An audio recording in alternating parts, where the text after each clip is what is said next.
importante, que é a unificação da responsabilidade acerca da fiscalização do nosso esgoto. Hoje nós temos um problema, vereadora Daiane, que a senhora, para descobrir quem é o responsável pelo vazamento na rua, tem que fazer 14 ligações.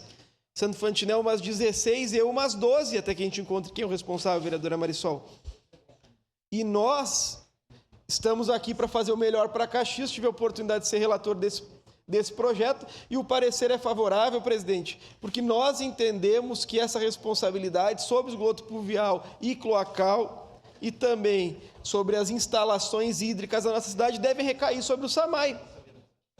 Porque a capacidade econômica da Secretaria de Obras é efetivamente muito reduzida e quem promove o recolhimento para a prestação do serviço é o SAMAI.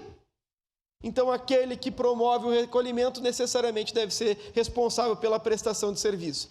Então, das nossas diversas discordâncias do governo, aqui temos concordância e votaremos de forma favorável, presidente. Muito obrigado. Do vereador Cláudio Libage, declaração de voto.